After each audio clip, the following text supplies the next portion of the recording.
Everything changed in the Emperor's throne room. Luke refused to turn, but this time, Vader hesitated for 1 second too long. Palpatine saw the conflict in his apprentice's eyes and struck first. A storm of Sith lightning tore through Vader's armor, locking every servo, burning every wire, and dropping the Dark Lord to his knees. Before Vader could rise, Palpatine finished him. The chosen enforcer of the Empire died at his master's feet. Luke screamed and rushed forward in rage. That was the moment Palpatine wanted. Luke's anger opened the door to a brutal assault. The Emperor blasted him back with lightning, then baited him with Vader's death. "You have nothing left," he said. "Only me." Luke tried to fight, but he was exhausted from Endor, from the duel, from carrying the weight of hope. Palpatine gave him no time to breathe. He attacked Luke's mind, his body, and his faith. At last, the young Jedi collapsed. His saber slid across the floor.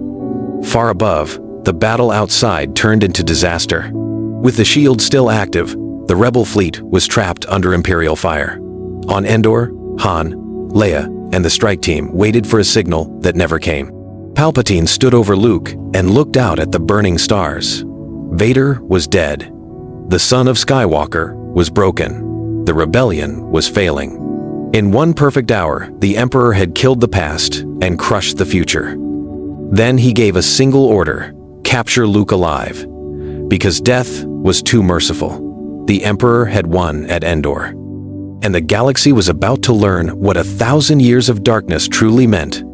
Deep below the Death Star, prison doors opened, torture chambers awakened, and Palpatine prepared his next move to turn the last Skywalker into the first servant of Sith rule.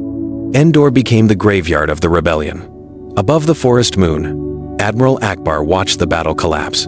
The shield around the Death Star never fell. Star destroyers closed from both sides. TIE fighters tore through the rebel line. Every route out was gone. Without Luke's signal, Han's team kept fighting on the surface, believing they still had a chance. Leia felt the truth before she understood it. Something terrible had happened to Luke, something final. Then Palpatine gave the order. The Death Star fired. A rebel cruiser vanished in green light. Then another. Mon Calamari's ship split apart above Endor. Pilots screamed over comms. Officers lost formation. Fear spread faster than any command. Ackbar tried to retreat, but Imperial interdictors trapped the fleet. Tractor beams dragged damaged ships into the Death Star's path. Star destroyers pounded the survivors without mercy. On the moon below, Han finally blew the bunker doors, but the mission was already dead. Stormtroopers rushed in from hidden positions. AT-ST walkers crushed the Ewok line. Chewbacca roared. Leia fired until her weapon smoked. Han looked up and saw burning wreckage raining through the sky. "This was the trap," he said. Lando made one last run in the Falcon, hoping to draw fire and save a few ships. It failed. The Falcon was hit hard. Warning sirens filled the cockpit. Wedge called for retreat, but there was nowhere left to run. By dawn, the rebel fleet was shattered. Survivors fled into the forest or drifted in broken ships above the moon. Across the galaxy, Imperial signals declared total victory at Endor. And inside the Death Star, Palpatine did not celebrate the battle. He looked at his captured prize instead. Because the Empire had not only destroyed the rebellion, it had taken the last Skywalker alive and broken forever. The Rebel Alliance had fallen in one night. And now, with Luke in chains and Leia hunted in the ashes of Endor, Palpatine prepared the next stage of his victory. The Emperor understood one truth. Victory was not enough. It had to feel eternal. After Endor, Palpatine moved faster than the surviving rebels could think. Imperial broadcasts flooded every system. They did not simply announce victory, they showed it. Burning cruisers above Endor, captured soldiers in chains, the shattered helmet of Darth Vader. And one final image stayed hidden from the public, but spread through every level of the Empire. Luke Skywalker alive, defeated, and helpless before the throne. Hope died by rumor, before it died by fact. Governors, moffs, and admirals received new orders. Public executions returned. Curfews tightened. Entire sectors were placed under martial law. Any world suspected of aiding the rebellion lost trade routes, food shipments, and orbital protection. Palpatine wanted every citizen to make one choice: obey or suffer. The Force became part of the terror. Palpatine allowed stories of dark powers to spread. Officers spoke of prisoners broken without a weapon. Citizens whispered that the Emperor could see treason before it happened. Children grew up hearing that the Sith were not gone. They ruled. Leia Organa escaped Endor with a handful of survivors, but her name became poison. Imperial propaganda branded her a terrorist princess who had led the galaxy into ruin. Mon Mothma vanished into deep space. Akbar disappeared with the last scattered ships. Han Solo became a hunted ghost, moving from moon to moon. Meanwhile, deep inside the Death Star, Palpatine began remaking Luke, not into a servant yet, into an example. Pain, isolation, and visions wore him down day by day. The Emperor did not need Luke to fall quickly. He needed the galaxy to believe even Skywalker could break. And as fear spread across the stars, old Jedi sympathizers began to panic. Because if Palpatine had won, Force sensitives would be next. Across the galaxy, hidden survivors felt the danger at the same time. And from his throne, Palpatine began the next phase of his rule, the hunt for every last Jedi. Palpatine wasted no time after Endor. He knew victory could still slip away if even a handful of Jedi survivors found each other, united the broken rebels, and turned Luke Skywalker's name into a legend. So he launched a purge unlike anything the galaxy had seen since Order 66. Imperial intelligence reopened sealed archives from the Clone Wars. Inquisitor records were pulled from hidden vaults.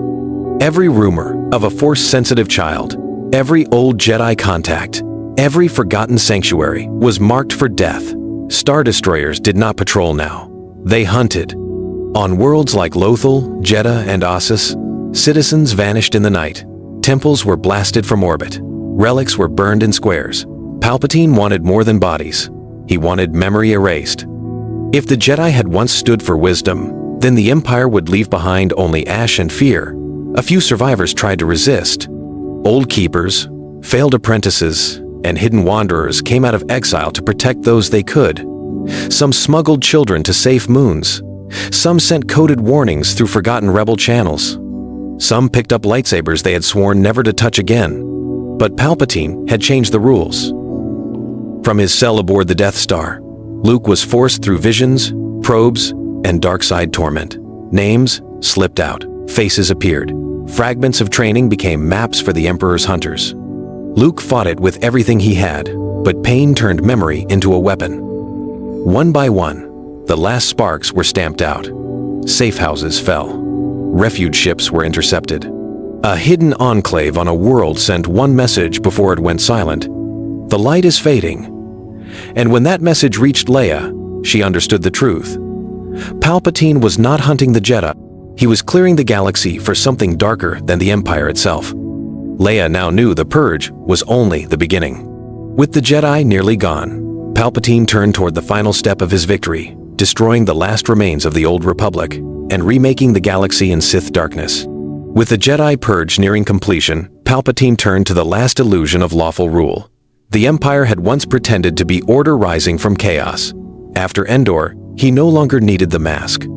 On Coruscant, surviving senators were summoned under heavy guard. Some came out of fear. Some came to beg for mercy for their worlds. Some still believed the old system could be saved.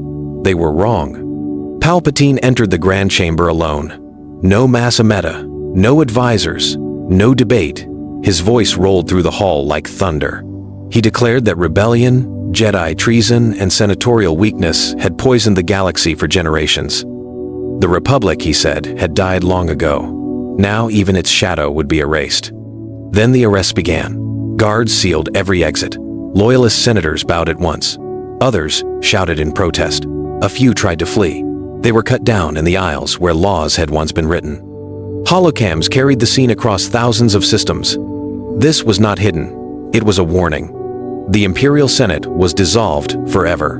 In its place, Palpatine divided the galaxy into vast military sectors ruled by Moffs, admirals, and darkside agents loyal only to him. Local cultures were crushed under one creed: obedience, sacrifice, and fear. Ancient shrines became Sith academies. Public schools taught children that compassion was weakness and freedom had caused every war. Even language changed. Citizens stopped saying Republic. They stopped saying Jedi. they stopped saying hope. Leia watched the Emperor's speech from a hidden bunker and realized the war had entered a darker age. Palpatine was not ruling an empire anymore. He was building a Sith civilization that could outlive fleets, armies, even memory itself. And somewhere in that darkness, Luke Skywalker was still alive. And slowly disappearing inside the Emperor's prison. The Senate was dead, the Jedi were nearly gone, and Palpatine's new Sith Empire was only beginning. Now, as whole worlds bowed in terror, the Emperor turned to his final obsession, not just ruling the galaxy, but ruling it forever. For decades after Endor, the galaxy learned one lesson. Palpatine did not age like men. He withered, yes, but he never faded. When his body failed, another waited. Laboratories on Exegol, Biss, and Imperial worlds fed his secret. Sith cultists grew vessels in silence. Ancient rites carried his spirit forward. Each time rumors spread that the Emperor was dead, his voice returned over the holonet, colder than before. Worlds that resisted paid the price. Kashyyyk burned under orbital fire. Mon Cala was stripped of shipyards and flooded with prison camps. Naboo, once proud and shining, became a warning posted to the stars. Palpatine did not simply crush rebellion. He scarred planets so deeply that children inherited fear like family history. Generations rose beneath banners they never chose. Schools taught that the Emperor had saved civilization at Endor.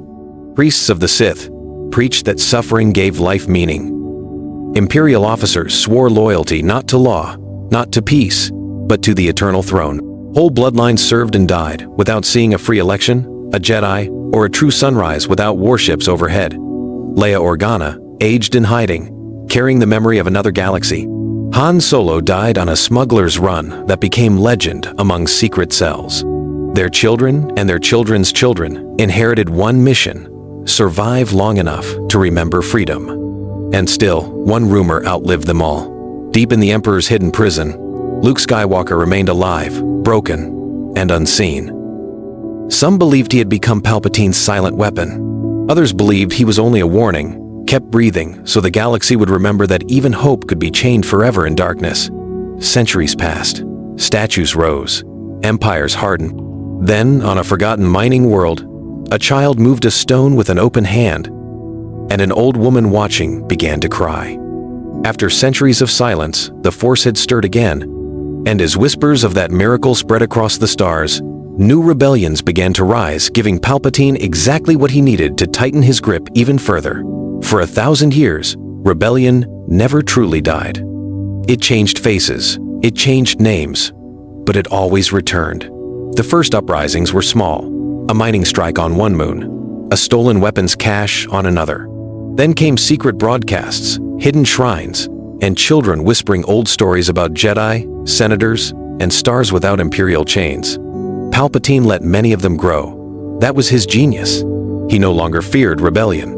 He farmed it. When a cell became bold enough to attack, the Empire struck back with perfect cruelty. One raid justified 10 new laws. One bombing gave the throne an excuse to occupy entire sectors. Every failed revolt became proof that freedom meant chaos, and every frightened world accepted more surveillance, more soldiers, and more silence. The new rebels tried everything. Some fought like soldiers. Some moved like smugglers. Some followed the Force-sensitive children now appearing across forgotten systems. A few even believed Luke Skywalker still lived and could be found. Those stories gave the movement hope. Palpatine turned that hope into bait. He planted false maps, false allies, and false signals across the galaxy.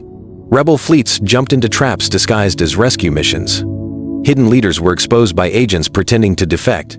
Entire resistance networks vanished overnight. After each collapse, Imperial historians rewrote the story. Rebels became pirates. Martyrs became criminals. The dead were robbed of meaning. Still, the uprisings kept coming. That terrified the Empire more than any fleet. It meant the galaxy remembered something it had been trained to forget. So, Palpatine made his next move. He ordered his scholars, priests, and governors to erase the past itself. Libraries were burned, family records were seized, and even old songs were banned. Because memory was the one enemy the Emperor could never fully chain inside every living heart that remained.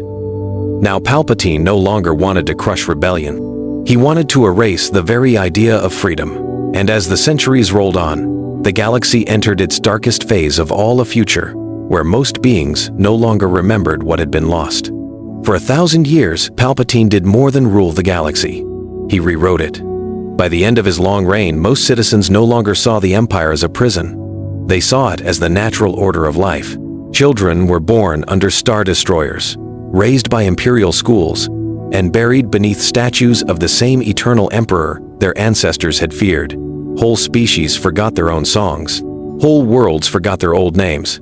History was cut apart and stitched back together. The Republic became a myth of weakness. The Jedi became monsters from bedtime stories. Leia Organa, Han Solo, Mon Mothma, and Luke Skywalker were not remembered as heroes. They were recast as traitors who had tried to tear civilization apart. Every public archive repeated the same lie until it no longer sounded like a lie at all. Even rebellion changed. It no longer marched under one banner. It survived in fragments, a hidden phrase, a family story whispered at night, a forbidden symbol scratched into metal. The memory of freedom lived like an ember buried beneath cold ash, almost dead but never fully gone. That ember began to glow when Force-sensitive children started appearing in greater numbers. They were born in labor camps, on distant moons, in factory cities, and on silent farm worlds. Most never knew what they were. Some were taken by imperial priests and trained to serve the throne. Some disappeared into secret prisons. A few escaped, guided by elders who still remembered the old stories. One of those children was a girl named Talia Ven. She was born on a mining world so poor that the sky itself looked wounded. When soldiers came to test the village children, she hid her power and watched them drag her brother away instead. That was the day she learned the Empire did not merely control lives. It harvested them. Years later, Talia was found by a dying wanderer who carried no lightsaber and used no title. He only told her the truth. Once, the Force had belonged to no throne. Once, beings had lived, chosen, fought, and hoped without asking permission. Talia listened like someone hearing sunlight described for the first time. She was not alone. Across the galaxy, other children felt the same pull. A boy on Coruscant could sense lies before officers spoke them. Twins on a frozen moon moved wreckage without touching it. A healer on a desert world stopped a dying man from slipping away for one last minute. None of them understood what connected them. But the Force did. It was gathering itself after centuries of suppression, as if history itself had decided that forgetting had gone on long enough. And when these scattered souls began dreaming of a broken blade in the dark, fear inside the Empire returned again. Then the impossible happened. In the deepest level of an abandoned archive station, rebels uncovered a sealed Imperial record. It contained proof that the Emperor had won at Endor by breaking Luke Skywalker, murdering Darth Vader, and turning history into a weapon. Worse still, the file hinted that Luke had never died. The story spread in secret. Workers passed it in coded fragments. Pilots risked execution to carry it across sectors. Parents told their children a forbidden name, Skywalker. For the first time in centuries, the Empire faced a danger it could not easily bomb, arrest, or erase. The galaxy had started to remember. And on a hidden world beyond the old charts, Talia reached out through the Force and felt someone answer from far away, weak, buried, but still alive. After 1,000 years, the Empire had nearly erased freedom from memory. But now memory was waking up, and somewhere in the dark, Luke Skywalker was still waiting.